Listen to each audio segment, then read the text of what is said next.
Bruhim Abaim Beshem Hashem, seáis todos bienvenidos en nombre de Hashem a este nuevo ciclo de estudios. Javerim y Javerot, una persona está obligada a bendecir a Dios por los sucesos malos, así como le bendeciría por los sucesos buenos. Al Magid de Mesrich, algunos de sus seguidores le hicieron una pregunta. ¿Es acaso humanamente posible que alguien alcance el nivel de lo que dice el Talmud en Berajot, que una persona está obligada a Dios por los sucesos malos, bendiciéndolo, así como bendeciría a Dios por los sucesos buenos?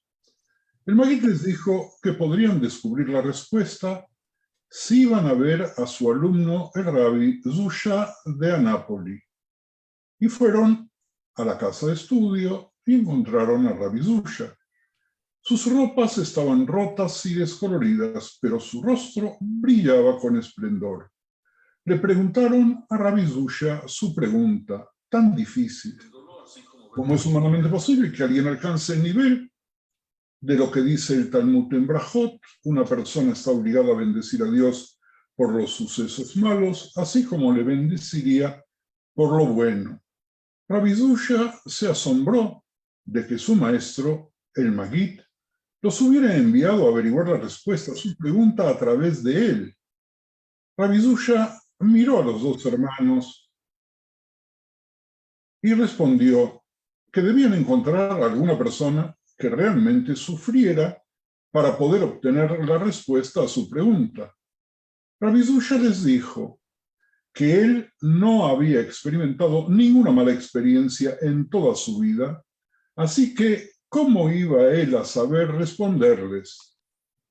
Entonces, los dos hermanos se dieron cuenta de que en ese momento su pregunta había sido respondida, porque vieron por la respuesta de Rabbi Zusha a su pregunta que era posible que una persona viera solo el bien y fuera feliz incluso en circunstancias difíciles.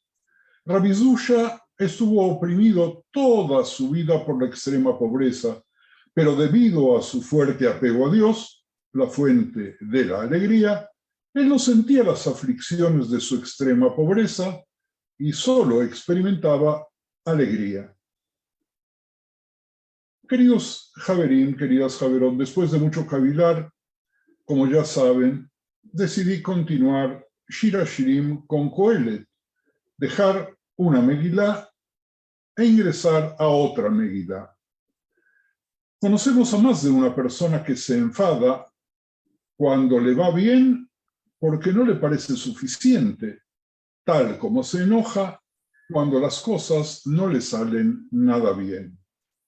Kohelet, Javerim y Javerot se encuentra fuera o por encima del tiempo. No está hablando de lo que fue ni de lo que será, y no solo porque lo que fue es lo que será.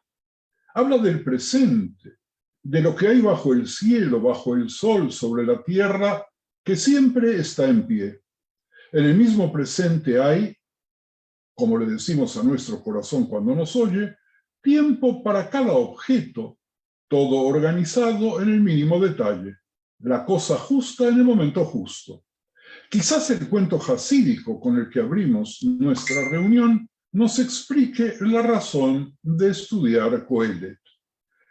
Kohelet es único entre los libros bíblicos en su implacable y penetrante análisis del sufrimiento humano, de lo absurdo y transitorio de la vida, y de la limitación y la relatividad del conocimiento y la visión de los humanos. Sin embargo, la visión realista, pesimista de Kohelet no se traduce en desánimo, sino que, lo vamos a ir viendo, se convierte en la fuerza motriz de su consejo positivo de que los humanos deben disfrutar de la vida a este lado de la tumba. Sin embargo, disfrutar de la vida no es una llamada al libertinaje, ya que la impudicia y la escabrosidad actuarían de forma destructiva sobre el disfrute de la vida. Por otro lado, Coelet parece enseñar que el regocijo de la vida no anula la conciencia del sufrimiento y la de la transitoriedad de la vida, ya que la calidad de la vida depende, escuchen bien esta paradoja, de su fragilidad. El llamamiento a disfrutar de la vida no pretende subrayar lo absurdo de ella, ni pretende ser un remedio para matar el dolor. Más bien, Coelet sostiene que la existencia humana es más baja y humilde de lo que pretenden los numerosos sistemas de pensamiento. Ese es uno de los aportes fundamentales que Coelet le da al pensamiento judío. El libro se debate sobre el sentido de la vida a la luz de la muerte. El sentido de la vida a la luz de la muerte. Una y otra vez repite el estribillo, Hebel Avalim, vanidad, vanidad, todo es vanidad, mientras cataloga nuestros esfuerzos por dotar a nuestras vidas de un sentido, construyendo monumentos para que nos sobrevivan. Un pequeño número de nosotros se esfuerza por acumular sabiduría que será transmitida y vivirá más allá de nuestra muerte. Somos muchos más los que acumulamos bienes materiales en gran cantidad con la esperanza de crear una permanencia que sobreviva a nuestro limitado tiempo en la tierra. Trabajamos, construimos, acumulamos. A veces ni siquiera somos conscientes de que todo surge de un vano deseo de superar la inevitable temporalidad de la vida. Llevamos dentro un profundo sentimiento de humillación ante la muerte. Es degradante vivir y luego desaparecer para siempre y por eso tenemos una necesidad existencial de dejar una huella que perdure. Coelet se va a enfrentar con estas preguntas que son humanas, que son nuestras a toda edad y que se agudizan a medida que pasan los años. Pero no lo hará, e incluso si perdura, tú ya no estarás, así que ¿qué importa? Toda la fama y la gloria de los logros, ya sean materiales o intelectuales, no resolverán el problema. Todos los libros y teoremas de los que seamos autores, todos los edificios y tesoros que puedan vivir después de la muerte, nunca podrán tapar ese agujero negro en nuestras almas, creado por la conciencia de nuestra propia mortalidad, que tantas veces rechazamos. Esa es la intención del acorde musical. Vanidad, vanidad, todo es vanidad, al que el autor de Coelet vuelve una y otra vez.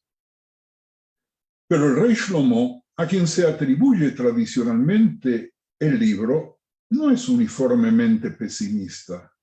Ve una salida del abismo, aunque solo consigue salir parcialmente, sucumbiendo de vez en cuando a la melancolía con la que empezó.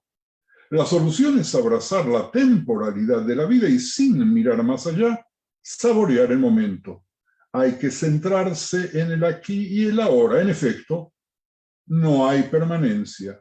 Nuestra existencia es transitoria por su propia naturaleza. Sin embargo, esa no es la perdición del hombre. Su perdición está más bien en el vano esfuerzo por negar la verdad que no se puede negar. Javerim, Javerot, hay que encontrar el valor intrínseco del presente. La sabiduría es realmente significativa si se recoge por sí misma y no como un monumento a quien la recogió. Apreciada y saboreada en el aquí y el ahora, la sabiduría es uno de los mayores regalos que Dios nos da. Lo mismo ocurre con la riqueza.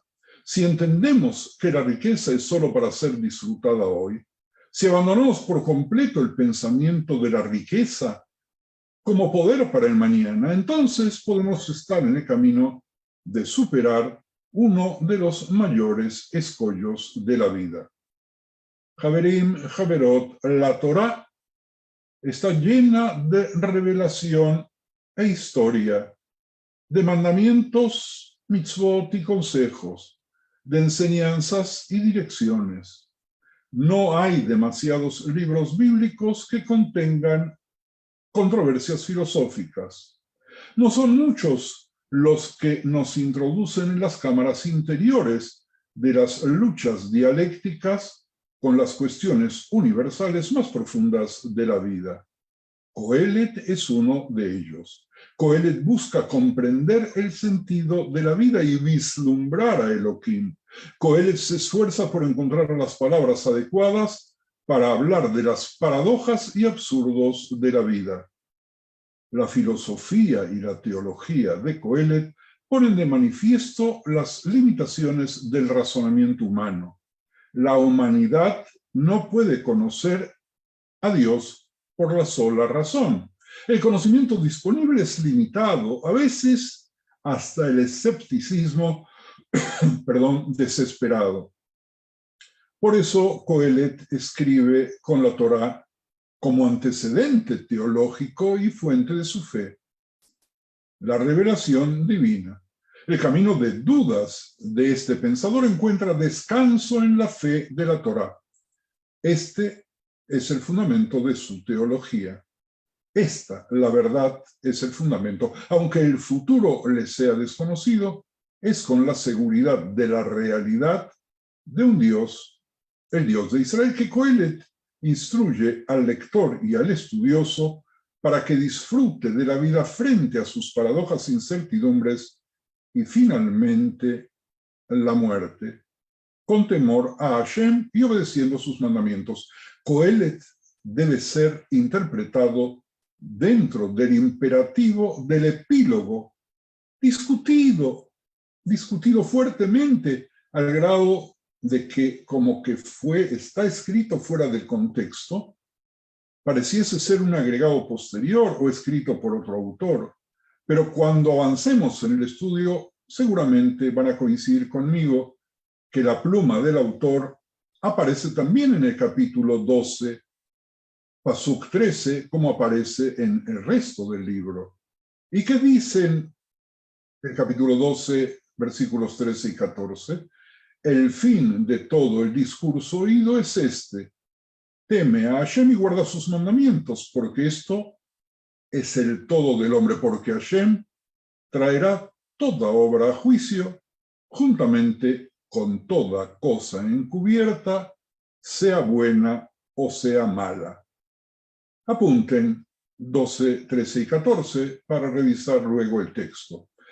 Su instrucción implica un alto nivel de valores éticos. Esa instrucción hace de Coelet un libro de sabiduría con significado para hoy, porque habla de la realidad de la existencia humana. En todo tiempo, Coelet es presente. La filosofía de Coelet, que ejemplifica las limitaciones del razonamiento humano, es pesimismo positivo. Pesimismo positivo. Ese pesimismo positivo aparece en el contexto de una teología negativa en la que Dios parece ser desconocido, aunque Coelet escribe con la suposición de que Elohim, el Dios de Israel, es el obsequiante de los mandamientos y preceptos de Matán Torá. Si nos apartamos de nuestro texto sagrado, veremos que no todo optimismo es bueno, ni todo pesimismo es malo. Con vuestro permiso, recurriré a autores que ustedes conocen, algunos no judíos, algunos ni siquiera amantes de los judíos ni de Israel. Uno de ellos, no en vano, el Premio Nobel de Literatura, José Saramago, dice que solo el pesimista puede cambiar el mundo, pues el optimista está conforme con lo que hay. Voy a volver a leer a Saramago. Solo el pesimista puede cambiar el mundo, pues el optimista está conforme con lo que hay. Javerim, Javerot, optimismo y pesimismo son, pues, dos ópticas distintas de ver y enfrentarse a la realidad. La actitud más prudente se encuentra en el justo medio, que tanto defendiera de nuestro lado Rambam, pero antes que era Aristóteles, pues nunca los extremos son buenos. Conviene recordar que en el oráculo del templo de Delfos, dedicado al dios Apolo, no solo se dice conócete a sí mismo, sino que además se añade y nada en demasía.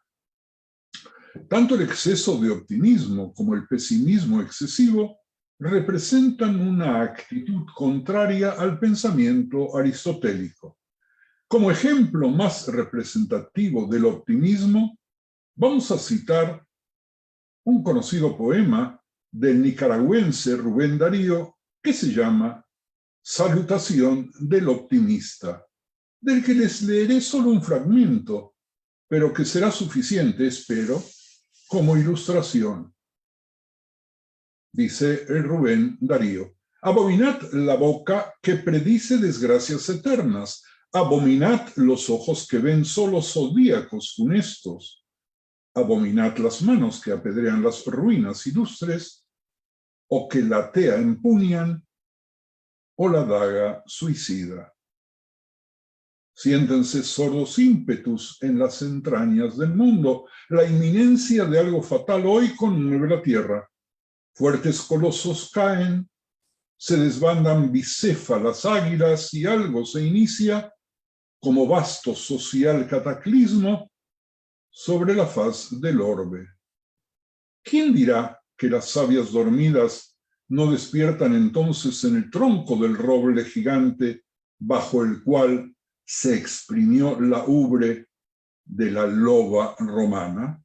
¿Quién será el pusilánime que al vigor español niegue músculos y que el alma española juzgase áptera y ciega y tullida?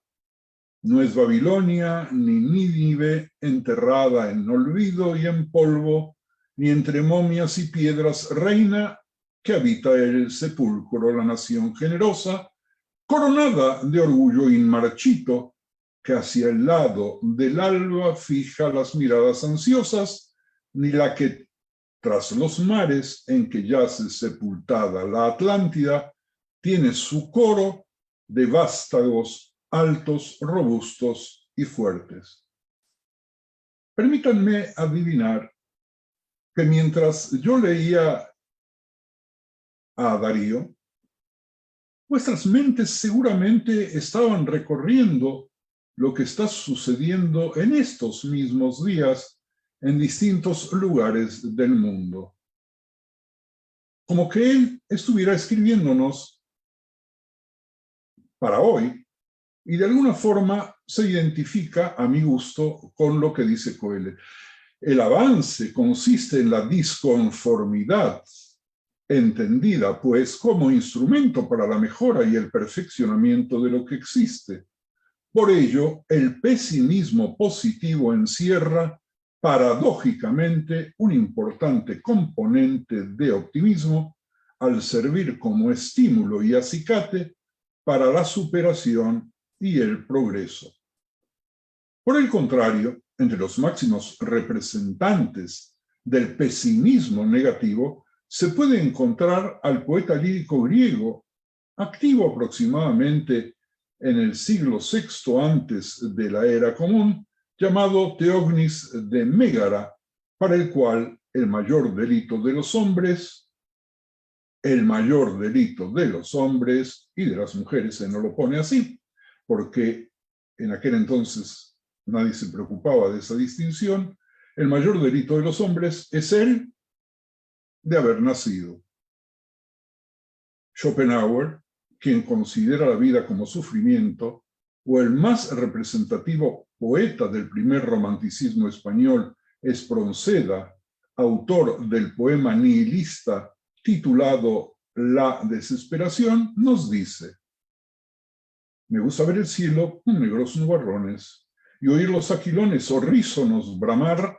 Me gusta ver la noche sin luna y sin estrellas y solo las centellas la tierra iluminar. Me agrada un cementerio de muertos bien relleno, manando sangre y cieno que impida el respirar, y allí un sepulturero de tétrica mirada, con mano despiadada los cráneos machacar. Me alegra ver la bomba caer mansa del cielo e inmóvil en el suelo sin mecha al parecer, y luego embravecida que estalla y que se agita, y rayos mil vomita y muertos por doquier.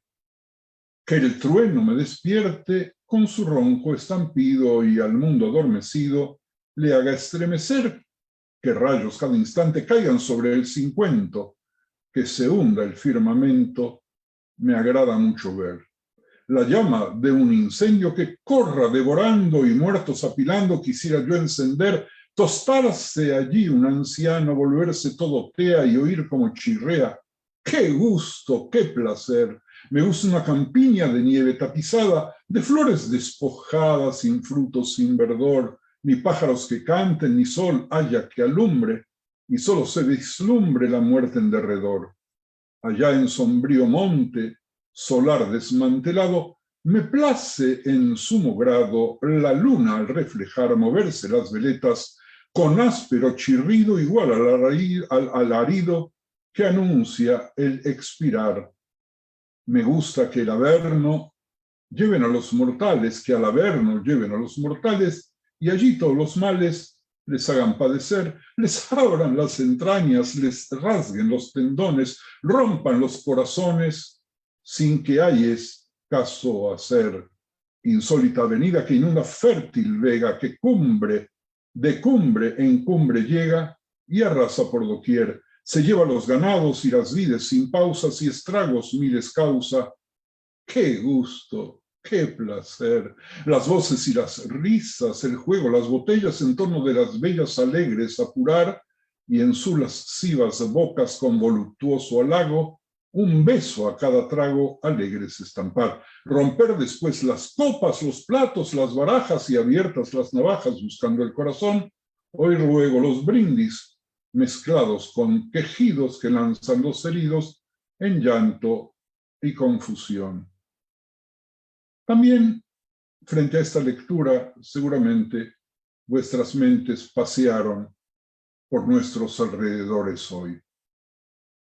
Haverim Haverot, esquemáticamente y sin ánimo exhaustivo, se pueden describir como principales características del optimismo negativo. Suene tan contradictorio, pero las características son, por un lado, el exceso de la confianza, el complejo de superioridad, la infravaloración del riesgo, la confusión del deseo con la realidad y el triunfalismo. Por el contrario, el pesimismo positivo se caracteriza, entre otros aspectos, por la prudencia, la previsión de riesgo, la representación del peor escenario posible para poder combatirlo, o el desarrollo de habilidades para la superación de las dificultades.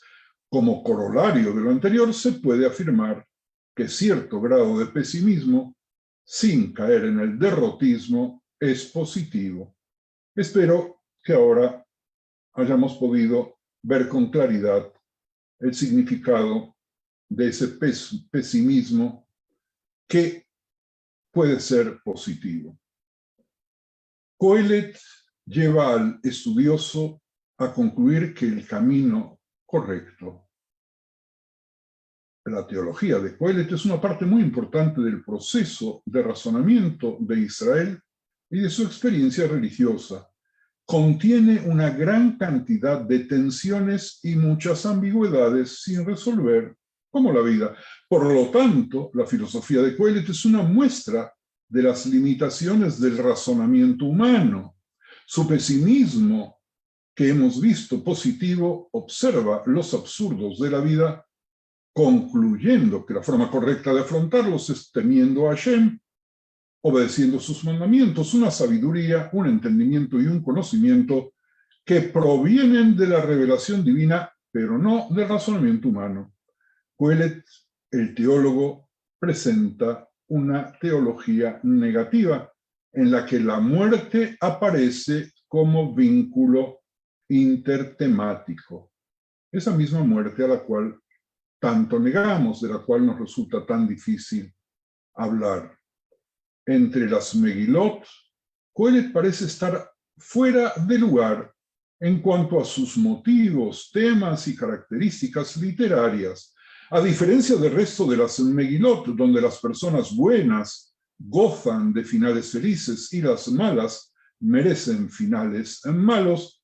La muerte en Kohelet hace que todos seamos iguales. La muerte de Kohelet iguala, a diferencia del resto de las Megilot, donde hay una sensación de esperanza en medio de la muerte, e incluso después, la muerte en Kohelet es sombría y sin esperanza. A diferencia del resto de las Megilot, Haverim, donde la memoria se conserva gracias a la supervivencia de la comunidad, Kohelet afirma que la muerte borra la memoria. A diferencia del resto de las Megilot, que comprenden narraciones históricas y cantos, Kohelet pertenece al género sapiencial. Nosotros estamos hablando que es precisamente este género sapiencial de Kohelet el que forma un vínculo intertemático muy amplio con las otras Megilot. Uno de los temas principales, no nos vamos a cansar de repetir, de Kohelet es la muerte. Este tema sitúa a Kohelet en el seno de las Megilot y ofrece una contraperspectiva a los otros rollos, a las otras Megilot contenidas allí. Un examen más detallado de las Megilot revela que los libros de Ruth y Esther pertenecen al género de las narraciones históricas. Ruth está vinculada al rey David y Esther a la diáspora judía en Persia. Ambas mujeres se asocian también a la tradición de la sabiduría, con Ruth como mujer de excelencia y Esther como sabia cortesana. Las dos mujeres pueden verse como homólogas y a veces opuestas entre sí. Boaz y Mordejai también muestran rasgos similares como varones mayores, justos, que protegen a los más jóvenes a través del vínculo familiar y social. Shir HaShirim, nuestro cantar de los cantares, exhibe un delicioso modo de amor con parte de su escenario en Jerusalén, y el libro de Ijá de las Lamentaciones expresa un sobrio luto por la pérdida de Jerusalén. Kohelet, entre las Megilot, parece, por lo tanto, un libro extraño. No pertenece ni a la narrativa histórica ni a la poesía lírica. Carece de interés nacional sobre Israel, sobre la historia de la salvación o del pacto con Hashem. De hecho, tiene más relación con los libros sapienciales que no son Megilot, como Iov, y también con Mishle. ¿Por qué entonces Kohelet está entre las Megilot? Vamos a ir descubriéndolo a medida que adelantemos los temas. Miren, amigos, el libro de Kohelet no menciona directamente a su autor. Varios psukim dan la impresión de que se trata de Shlomo.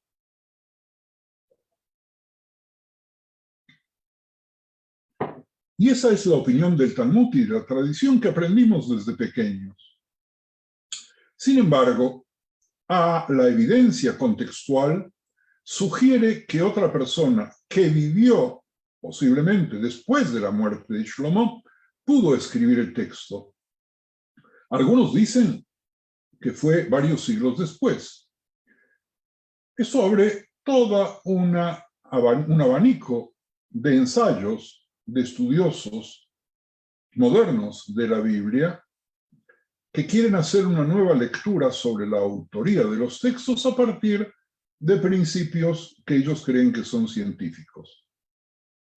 Saber en detalle quién fue Shlomo, para nosotros, para ustedes, Haverim de este curso, nos permitirá decidir si nos quedamos con la opinión tradicional sobre su autoría solo o con ayuda, o si optamos por otras opiniones.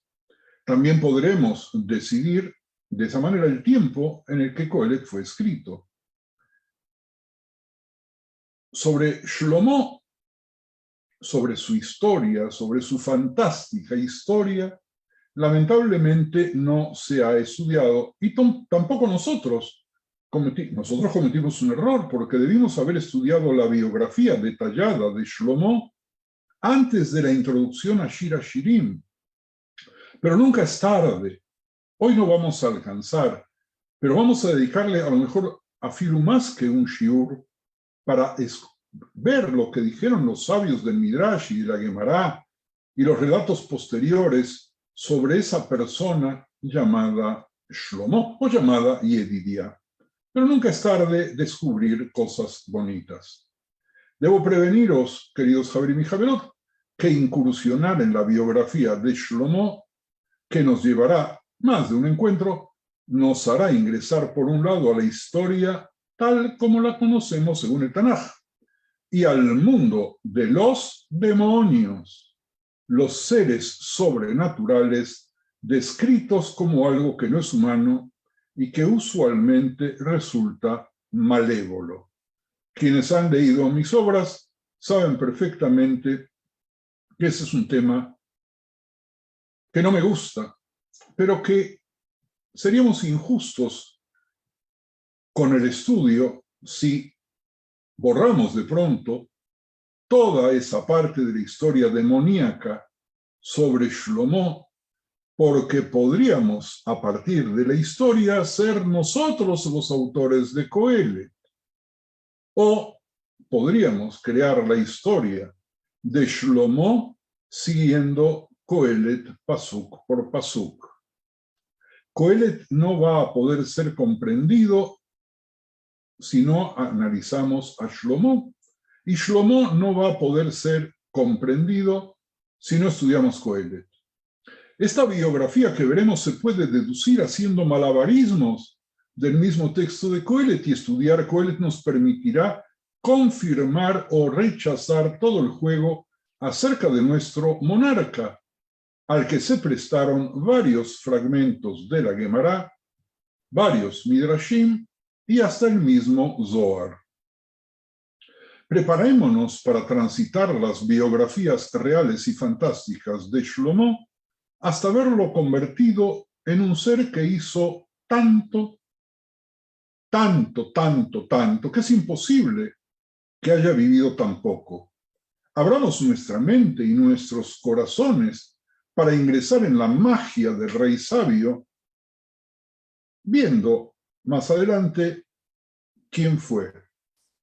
Shlomo, como todos sabemos, fue el tercer rey de todo Israel. Reinó entre el año 971 y el 931 antes de la era común. Fue el segundo hijo de David y Bathsheba. El libro de Shmuel II, capítulo 12, Sukim 23 y 25, nos lo cuenta. Fue llamado Yedidia, que quiere decir amado de Dios, por el profeta Natán. Eso aparece en Divrei Hayamim 1, Crónicas 1, capítulo 22, Pasuk 9, que voy a recitar. He aquí te nacerá un hijo, el cual será varón de paz, porque yo le daré paz de todos sus enemigos en derredor. Por tanto, su nombre será Shlomo, y yo daré paz y reposo sobre Israel en sus días. Se asume a partir de esta lectura del Tanaj que David recibió información de Dios que el nombre de su hijo debía ser pacífico, Shlomo. Estos dos nombres predicen el carácter de su reinado. Yedidia y Shlomo, ya que fue muy favorecido y pacífico.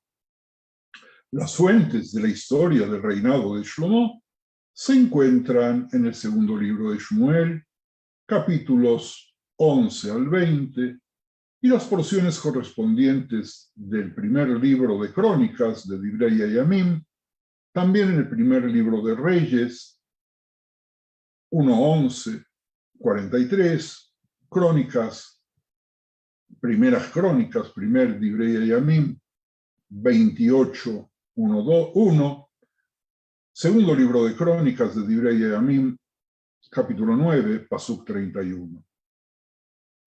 Las circunstancias del nacimiento de Shlomo, como vimos, indican que era amado por Dios. Segundo libro de Shmuel, 12, 24 y 25, y que el profeta Natán estaba en estrecha relación con la casa de David. Las relaciones de Batsheva con Natán en el intento de adhesión de Adoniau, descritas en el primer libro de Reyes, capítulo 1, muestran que Batsheva era una mujer de no poco talento. El respeto y la reverencia de Shlomo hacia ella, incluso después de su ascenso al trono, apuntan en la misma dirección. Por naturaleza y formación, Shlomo estaba bien dotado y equipado para el cargo de líder. La cuestión del sucesor de David, bastante problemática, había pasado a primer plano cuando se produjo la rebelión de Absalom. Este levantamiento había sido aplastado y cuando David se acercaba a su muerte, Adoniau, aparentemente por orden de edad el siguiente pretendiente al trono, se preparó para usurparlo, dice el primer libro de Crónicas, capítulo 3, versículos 1 al 4, Divrei Hayamim 1, capítulo 3, Psukim del 1 al 4. ¿Y qué dice el texto? Estos son los hijos de David que le nacieron en Hebrón: Amnón, el primogénito de Ahinoam de Israel; el segundo Daniel de Abigail de Carmel; el tercero Absalom, hijo de Maacá, hija de Talmai, rey de Geshur; el cuarto Adoniau, hijo de Hagit; el quinto Cefatías de Abital; el sexto Itream de Eglá y su mujer. Estos 6 le nacieron en Hebrón, donde David reinó 7 años y 6 meses, y en Jerusalén reinó 33 años. Pero pasó por alto, en la invitación a su coronación, algunos de los amigos y consejeros más influyentes de David, así como a su hermano Shlomo. Esto despertó las sospechas de Natán, que dispuso que, simultáneamente a la coronación de Adoniau, los consejeros de la corte, por orden de David, coronaran a Shlomo, hijo de Batsheva, como rey de Israel. A Adoniau no le quedó más que huir aterrorizado, agarrando los extremos del Mizbeach, del altar, sistema común de la época para garantizar su impunidad, y solo los abandonó bajo el juramento de Shlomo de que le iba a perdonar la vida. David, antes de morir, había dado a Shlomo un encargo respecto a sus propias acciones como hombre y respecto a su actitud hacia varios de los personajes influyentes de la corte del rey. Tan pronto como Shlomo se estableció en el reino, Adoniau, a través de Batsheva, la reina madre, le pidió al rey que le conceda a Abishag, la shunamita, como esposa. Recordarán ustedes cuál fue el papel de Abishag cuando David envejeció y tenía frío. Esta petición equivalía a pedir la corregencia, y Shlomo así lo consideró, pues rápidamente envió a Benaía a matar a Adoniau. Ebiatar, antiguo cohen de confianza de David, que había conspirado con Adoniau, fue enviado a la ciudad de Anatot, a sus propios campos, y privado de su cargo sacerdotal. Joab, comandante militar, al enterarse de la suerte de Adoniau y Ebiatar, huyó al altar para refugiarse también él, pero Shlomo encargó al mismo verdugo que lo matara allí. Shlomo el Pacífico, ¿verdad? Estamos viendo qué pasó con Shlomo el Pacífico. Shimei, que había maldecido a David, también estaba en la lista de sospechosos. Se le dieron órdenes explícitas de permanecer en Jerusalén, donde sus movimientos podrían estar bajo vigilancia. Pero al escaparse dos de sus siervos a Filistea, salió de Jerusalén para capturarlos, y a su regreso también él cayó bajo la espada del sanguinario Benaía. Esto completó la destrucción de los personajes cuya presencia en la corte podía ser una amenaza perpetua para la vida de Shlomo. A partir de ahí, Shlomo podía ser el pacífico. A partir de entonces, Shlomo procedió con seguridad y sabiduría en el desarrollo de su gobierno. Entró en posesión de un reino organizado y próspero. Su parte consistía en aumentar su eficacia, su gloria y su riqueza, pero para lograrlo necesitaba de otros dones. Cuando fue a Gibeón para ofrecer sacrificios, 1000 holocaustos, Hashem se le apareció en sueños diciéndole: pide lo que quieras, que te lo daré. Shlomo, consciente de la pesada responsabilidad del gobernante de semejante reino, eligió la sabiduría que es necesaria en un juez. Su elección, en lugar de una larga vida, riqueza, honor o la destrucción de sus enemigos, agradó mucho a Dios. La sabiduría del joven rey pronto fue puesta a prueba.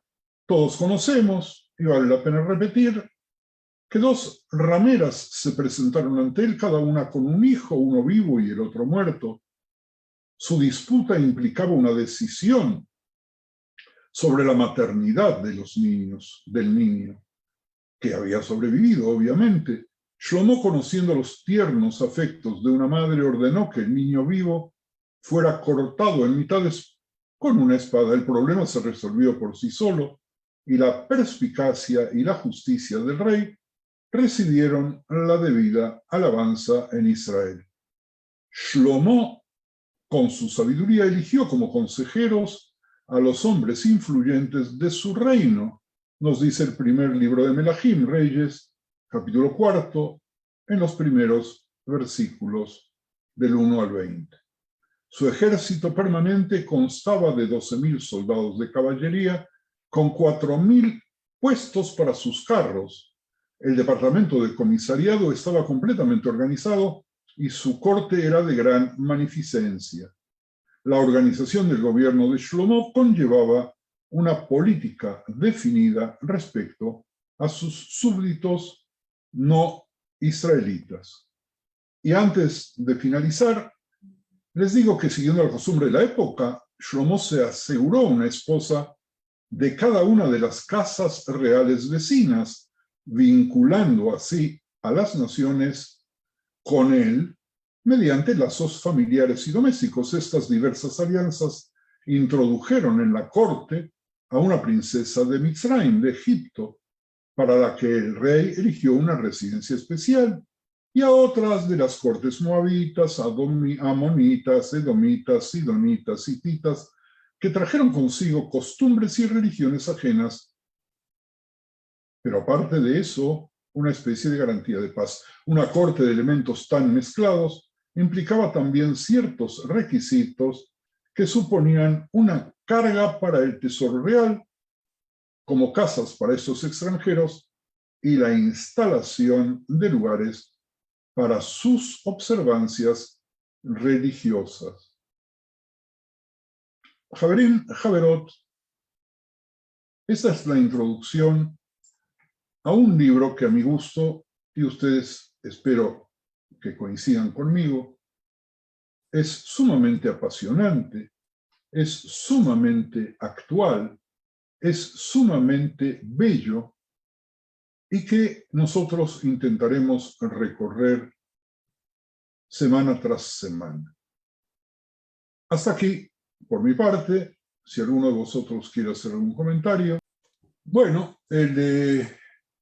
yo quiero solamente decir que Shlomo parece haber cumplido con todas sus obligaciones tan pródigamente como para haber despertado a su pueblo cerca del final de su reinado hasta el punto de rebelarse. No en vano les había dicho Javerim que si nosotros queremos entender bien lo que nos dice el libro de Coelet, deberíamos recorrer un poco la biografía de Shlomo, que no hemos iniciado, siquiera hemos hecho solamente un marco. El resumen de nuestro encuentro de hoy es simplemente dar centelladas de conceptos filosóficos, psicológicos, teológicos, del libro que vamos a ir viendo con los capítulos más adelante, de manera tal de que podamos descubrir conjuntamente la unicidad, la particularidad del libro de Coelet. Y al unirlo, por lo menos hasta estos momentos, con Shlomo, poder, siguiendo la tradición, siguiendo lo que todos hemos estudiado, tratar de descubrir hasta qué punto encajan perfectamente el texto, los textos, los versículos, los psukim de Coelet con la vida de Shlomo. Javerim, Javerot, muchísimas gracias. Con la ayuda de Dios, nos vemos la semana que viene.